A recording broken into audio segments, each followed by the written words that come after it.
Top quality और consistent performance के लिए सिर्फ सिल्वर पंप नाम याद रखना। મિત્રતામાં એક એવી તાકાત હોય છે કે જો સાચા મિત્રો સાથે હોય તો નાનું સપનું હોય કે મોટું સપનું હોય, જર્ની એકદમ એક્સ્ટ્રા ઓર્ડિનરી બની જતી હોય છે. આવી જ એક જર્ની છે વિનીત અને સંજીવની. હવે આપણે જોઈએ તો આપણને ખ્યાલ છે કે એક હોસ્ટેલના નાના રૂમમાંથી જર્ની શરૂઆત કરી હતી, સપનું સોચ્યું હતું, જે આજે ભારતની લાખો મહિલાઓની એક બિગ ચેન્જિંગ ઓપોર્ચ્યુનિટી બની ગઈ છે. તો આપણી સાથે જોડાઈ ગયા છે મેનેજમેન્ટમાંથી વિનીત. તો આપણે એમની સાથે વાત કરીશું. સર, સૌથી પહેલાં તો આપનું સ્વાગત છે.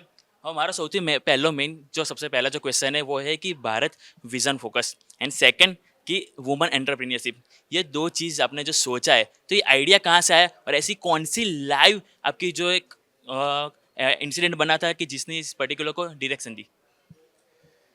तो हमने 10 साल पहले संजीव और मैं इस प्रॉब्लम के बारे में सोचने लगे। वो प्रॉब्लम ये था कि मैं बैंगलोर में था उस टाइम पे, संजीव भी उस टाइम पे लाइक टोक्यो में काम कर रहा था, और हम जब भी अपनी फैमिली के पास जाते थे, हम छोटे शहरों में जाके देखते थे कि ना ही कोई ऑनलाइन खरीद रहा है ना ही कोई बेच रहा है, और जब भी हम बड़े शहर में आते थे देखते थे सब ऑनलाइन खरीद रहे हैं और बेच रहे हैं। तो हमें लगा कि अभी भारत के लिए ई कॉमर्स बना नहीं है, अभी सिर्फ बड़े शहरों के लिए ई कॉमर्स बना है। तो इसीलिए हमने ये मीशो का कॉन्सेप्ट स्टार्ट किया। हमने सोचा कि हम पूरे इंडिया के लिए ई कॉमर्स बनाएंगे।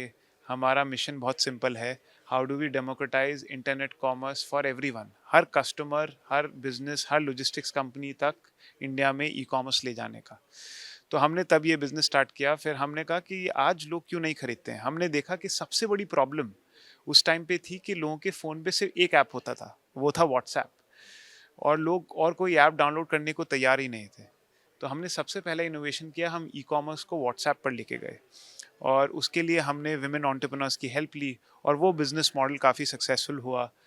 दूसरी चीज़ हमने देखा कि इंडिया में जो बिजनेसेस हैं वो ऑनलाइन क्यों नहीं बेचते हैं, और जब हमने बिजनेसेस से बात की हमने रियलाइज़ किया कि उनकी ऑनलाइन बेचने की कॉस्ट काफ़ी ज़्यादा है, like commission, logistics cost, return का कॉस्ट, और इस चक्कर में काफ़ी कम लोग ऑनलाइन बिजनेस करते थे। तो हमने कहा हम इस प्रॉब्लम को सॉल्व करेंगे। तो हमने पहली बार एक इनोवेशन किया, ज़ीरो कमीशन बिजनेस मॉडल, ताकि किसी भी सेलर को कमीशन की वजह से अपना ऑनलाइन बिजनेस बंद ना करना पड़े। और ये इनोवेशन के बाद काफ़ी सारे बिजनेसेस पहली बार इंडिया में ऑनलाइन आए और अपना बिजनेस स्टार्ट किया। तो ऐसे ऐसे करके हमने एक के बाद एक बिजनेस प्रॉब्लम सॉल्व करी, और आज हमारे पास 23 करोड़ एनुअल कस्टमर हैं, 7 लाख से ज़्यादा बिजनेसेस हैं, काफ़ी फैक्ट्रीज़ हैं, मैन्युफैक्चरर्स हैं, डिस्ट्रीब्यूटर्स हैं। तो ये है लाइक पिछले 10 साल की स्टोरी, और हमें लगता है कि अभी ये सिर्फ स्टार्ट हुआ है। इंडिया में 150 करोड़ लोग हैं, सो 23 करोड़ अभी भी काफ़ी लोगों तक ई कॉमर्स ले जाना है, काफ़ी बिजनेसेस तक ई कॉमर्स ले जाना है, और हम इस पे काम करते रहेंगे। Sir, as you mention zero commission model, theoretical it will be risky, but आपने ये प्रैक्टिकल सस्टेनेबल बनाया है. सो आगे जाके अगर कोई कॉम्पिटिटर्स ये जीरो कमीशन मॉडल चुरा ले, वो कॉपी कर ले, तो उसमें से ऐसी कौन सी आपके पास यूएसपी है जो वो कॉपी नहीं कर सकेगा, और दूसरा कि ऐसे कौन से मेन पिलर्स है कि जो मीशो का एक प्रॉफिटेबिलिटी बना के रखेगा? तो अगर आप देखें हम 10 साल से बिजनेस मॉडल कर रहे हैं, और ऐसा नहीं है कि आज तक किसी ने इसको ट्राई करने की कोशिश नहीं करी। काफ़ी लोगों ने इसको कॉपी करने की कोशिश की है, बट अगर आप देखें ये एक प्लेटफॉर्म है, ज़ीरो कमीशन एक ऑफरिंग है। फिर हमारा जो लॉजिस्टिक्स है वो एक अलग इनोवेशन है। जिस तरीके से हम लॉजिस्टिक्स करते हैं वो लोएस्ट कॉस्ट लॉजिस्टिक्स है, इंडिया में सबसे ज़्यादा वॉल्यूम है, हमारे पास आज सबसे बड़ा कस्टमर बेस है, हमारे पास सबसे बड़ा सिलेक्शन बेस है।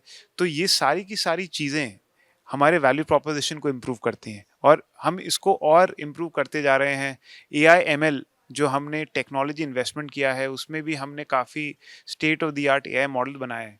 तो ये सिर्फ एक बिजनेस मॉडल नहीं है, आज इसमें काफ़ी सारी चीज़ें जाती हैं कस्टमर को best price, best experience offer करने में, और इसको हम और इम्प्रूव करते जा रहे हैं और करते रहेंगे।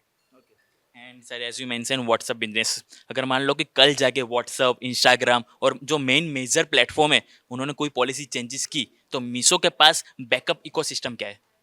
देखिए, आज तो हमारे सारे के सारे ऑर्डर्स हमारी डायरेक्ट ऐप पे आते हैं। हमने कस्टमर्स को व्हाट्सएप से आज से 5 साल पहले ही ऑलरेडी मूव कर दिया था।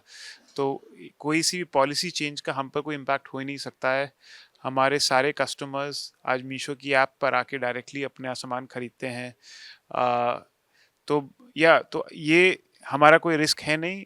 हमने आज तो जो कंटेंट कॉमर्स प्लेटफॉर्म भी स्टार्ट किया था पिछले 2 साल पहले, उसकी भी मोस्ट वीडियोज आज मीशो पर ही है। तो हमारा एज अ प्लेटफॉर्म किसी भी और प्लेटफॉर्म पे कोई डिपेंडेंसी नहीं है। एंड वन लास्ट क्वेश्चन की big marketplaces GMV chase करते हैं, लेकिन Meesho Bharat value segment chase करता है। तो in between quality and low prices how you will maintain? इसमें काफ़ी डेटा और टेक्नोलॉजी काम आता है। आज काफ़ी सारे नए सेलर जब भी ऑनलाइन आते हैं, हमारे प्लेटफॉर्म पे सामान बेचना चाहते हैं, तो हम उनके काफ़ी सारे डेटा सिग्नल्स को देखते हैं कि किन का क्वालिटी अच्छा है और किन का नहीं है। अगर आपका क्वालिटी अच्छा है, आपको और डिस्कवरी विजिबिलिटी मिलती है, और अगर आपका क्वालिटी अच्छा नहीं है, अगर हमें दिखता है कि आपकी रेटिंग्स या रिव्यूज़ या रिटर्न डेटा इतना अच्छा नहीं है, तो हम उनको रिमूव कर देते हैं। तो अगर आप देखें पिछले 3 साल में हमने आरएचपी में भी इस पे डेटा डाला है। काफ़ी सेलर्स जो हमारी क्वालिटी नीड्स मीट नहीं करते हैं, हम उनको रिमूव करते हैं। तो हर साल हमारे रेटिंग्स इम्प्रूव होते जा रहे हैं। हमने इसके बारे में डेटा अपना आरएचपी में डाला है।